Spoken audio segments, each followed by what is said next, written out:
Halo semuanya, perkenalkan nama saya Elo Lorentiseo dengan nomor induk mahasiswa 141181056. Saya mahasiswa semester 6 Program Studi Pendidikan Biologi Fakultas Keguruan dan Ilmu Pendidikan Universitas Katolik Widya Mandira Kupang. Video ini saya buat untuk memenuhi tugas mata kuliah Ekologi Tumbuhan dengan dosen pengasuh atas nama Ibu Imelda Tidora Sombo, SPD MSc. Langsung saja, di sini saya akan menjelaskan materi tentang ketergantungan dalam ekosistem dan siklus air. Ketergantungan hidup tumbuhan terjadi secara kompleks, mirip dengan ketergantungan hidup yang terjadi dalam masyarakat manusia dengan segala bentuk kelas sosial mereka. Oleh karena itu, spesies-spesies tumbuhan yang mengalami ketergantungan hidup dalam masyarakat tumbuhan akan membentuk golongan-golongan ekologi. Sehingga anggota dari golongan ekologi yang sama akan memiliki bentuk kehidupan dan pola hubungan dengan lingkungan yang serupa. Jadi di sini kita tahu bahwa setiap tumbuhan yang hidup secara kompleks dan mirip itu bergantung pada setiap pemeliharaan masyarakat dan manusia yang ada di setiap lingkungan sekitar. Untuk itu, dengan ekologi yang sama, akan memiliki bentuk kehidupan dan pola hubungan dengan lingkungan yang serupa. Golongan ekologi tumbuhan yang mengalami ketergantungan hidup disebut dengan Sinusiae. Kita tahu apa yang dimaksud dengan Sinusiae adalah suatu golongan tumbuhan yang mempunyai bentuk kehidupan serupa, menduduki relung yang sama, dan memainkan peran yang serupa. Sinusiae juga didefinisikan sebagai kumpulan individu spesies yang secara ekologi memiliki tuntunan kebutuhan hidup serupa pada suatu habitat meskipun secara taksonomi individu spesies tersebut berbeda. Di dalam kehidupan ekosistem, terdapat saling ketergantungan antara satu spesies tumbuhan dengan spesies tumbuhan lainnya. Adapun contoh bentuk hubungan ketergantungan tumbuhan antara lain, 1. Epifit.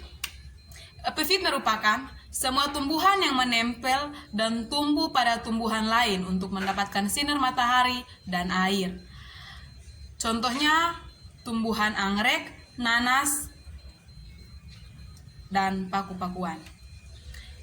Epifit bergantung pada makanan yang berasal dari tumbuhan yang ditempeli karena mendapatkan unsur hara, mineral-mineral yang terbawa oleh udara, air hujan, atau aliran batang dan cabang tumbuhan lain. Yang kedua, tumbuhan parasit. Tumbuhan parasit adalah tumbuhan yang hidup menempel pada tumbuhan lain dan mengambil makanan dari tumbuhan inang. Contohnya di sini itu adalah tumbuhan benalu, Rafflesia arnoldi, dan tali putri. Tumbuhan parasit dapat digolongkan menjadi dua, yaitu yang pertama, tumbuhan semi parasit, yaitu tumbuhan parasit yang hidup dengan suplai sebagian makanan dari inangnya dan sebagai fotosintesis yang dilakukan oleh tumbuhan parasit itu sendiri.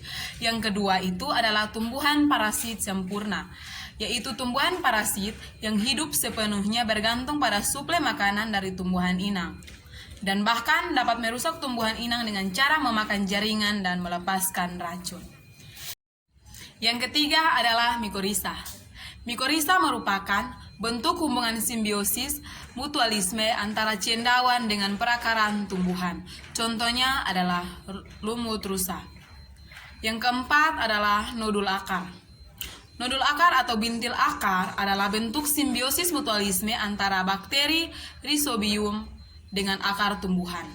Rhizobium adalah bakteri yang memiliki kemampuan menambat nitrogen dari udara dalam proses yang disebut dengan fiksasi biologis. Yang kelima, tumbuhan pencekik. Tumbuhan pencekik adalah spesies tumbuhan yang pada awalnya hidup sebagai epifit pada satu pohon setelah akar-akarnya mencapai tanah dan dapat hidup sendiri lalu mencekik, bahkan dapat membunuh pohon tempat bertumbuh. Contohnya di sini adalah pohon beringin. Selanjutnya yang keenam adalah liana. Nah, liana merupakan proses spesies tumbuhan merambat di mana tumbuhan ini memiliki batang yang tidak beraturan dan lemah, sehingga tidak mampu mendukung tajuknya. Contohnya adalah pohon dan anggur. Yang ketiga adalah mikorizа. Mikorizа merupakan bentuk hubungan simbiosis mutualisme antara cendawan dengan perakaran tumbuhan. Contohnya adalah lumut rusa. Yang keempat adalah nodul akar. Nodul akar atau bintil akar adalah bentuk simbiosis mutualisme antara bakteri Rhizobium dengan akar tumbuhan. Rhizobium adalah bakteri yang memiliki kemampuan menambat nitrogen dari udara dalam proses yang disebut dengan fiksasi biologis. Yang kelima, tumbuhan pencekik.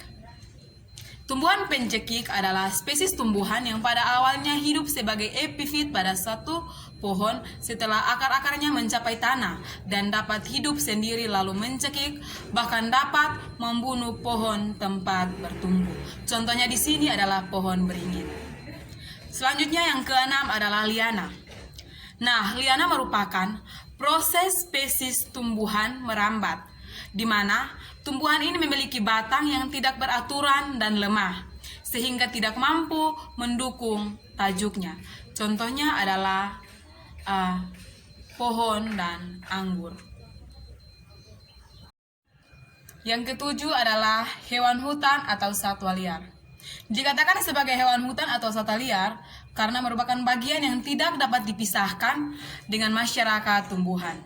Hewan tersebut selain sebagai konsumen untuk sumber makanan, juga menggunakan tumbuhan untuk tempat beraktivitas, khususnya hewan arboreal, misalnya seperti monyet, tupai, siamang, dan lain sebagainya. Berikutnya adalah interaksi tumbuhan dalam ekosistem. Dalam suatu ekosistem, terbagi atas beberapa jenis tumbuhan dan organisme hidup yang bersama-sama dan saling berinteraksi. Di mana dalam suatu komunitas, misalnya hutan atau bermacam-macam komunitas tumbuhan, antara lain pohon, perdu, semak, herba, lumut, dan sebagainya, tumbuh dan berkembang, serta berinteraksi antara satu dengan yang lainnya dengan menyesuaikan diri dengan lingkungan. Menurut Shukla dan Sandel 1996 menyebutkan bahwa interaksi tumbuhan yang terjadi dalam interaksi ada 3, yaitu yang pertama, antara tumbuh-tumbuhan dengan tumbuhan lain yang terdapat dalam satu komunitasnya atau disebut dengan intraspesies asosiasi. Yang kedua, antara tumbuh-tumbuhan dengan hewan atau biasa disebut dengan interspesifik asosiasi. Yang ketiga, antara tumbuh-tumbuhan dengan organisme mikrobiota atau disebut dengan interspesifik asosiasi. Berikutnya, macam-macam interaksi tumbuhan dengan makhluk hidup. Di antaranya, 1. Netralisme, yaitu reaksi yang sebenarnya hanya bersifat hubungan atau asosiasi, bukan interaksi yang sebenarnya. Yang kedua adalah protokooperasi, yaitu interaksi antara dua jenis individu yang akan mendapatkan keuntungan, tetapi asosiasi kedua individu tersebut bukan merupakan keharusan. Contohnya di sini adalah lumut dan keong, di mana lumut itu memperoleh hara dari keong dan keong yang ditumbuhi lumut mendapatkan perlindungan. Selanjutnya itu mutualisme, yaitu hubungan yang memberikan keuntungan kepada masing-masing dan yang berinteraksi serta merupakan keharusan. Contohnya mikorizа, yaitu hubungan antara jamur dengan akar tumbuhan, di mana jamur menghasilkan nutrien yang tersedia dan dapat dimanfaatkan oleh tumbuhan, sedangkan jamur itu mendapatkan makanan dari inangnya. D. Komensalisme, yaitu interaksi antara dua individu yang memberikan keuntungan pada salah satu individu jenis populasi, sementara individu lain tidak memperoleh keuntungan apa-apa. Contohnya anggrek atau paku-pakuan yang menempel pada tumbuhan inang. E. Amensalisme. Amensalisme merupakan interaksi persaingan dalam bentuk yang lemah, hubungan individu yang satu dirugikan sementara individu yang lain merasa dirugikan. Contohnya alelopati yang dihasilkan oleh tumbuhan Eucalyptus globulus yang mengganggu metabolisme tumbuhan lain. F. Parasitisme. merupakan interaksi di mana suatu jenis organisme mengambil atau memperoleh makanan dari organisme lainnya. Misalnya benalu yang hidup di cabang pohon. Berikutnya, predasi. Predasi merupakan interaksi yang menangkap atau mengejar dan membunuh mangsanya. Umumnya itu terdapat pada hewan, misalnya pada tumbuhan kantung semar yang memangsa serangga. Terakhir, kompetisi atau persaingan merupakan interaksi dua individu atau lebih mencari atau berusaha mendapatkan sumber makanan, habitat, sinar matahari, dan nutrien yang sama. Terakhir dari materi ini adalah siklus air. Terjadinya siklus air karena pengaruh sinar matahari yang dipancarkan ke seluruh permukaan bumi akibat panas tersebut. Terjadilah penguapan air, sungai, rawa, danau, dan laut yang didistribusikan ke atmosfer sehingga mengalami kondensasi di awan dan jatuh sebagai hujan. Demikianlah penjelasan singkat dari saya terkait dengan materi ketergantungan dalam ekosistem dan siklus air. Sekian dan terima kasih. Nuestros corazones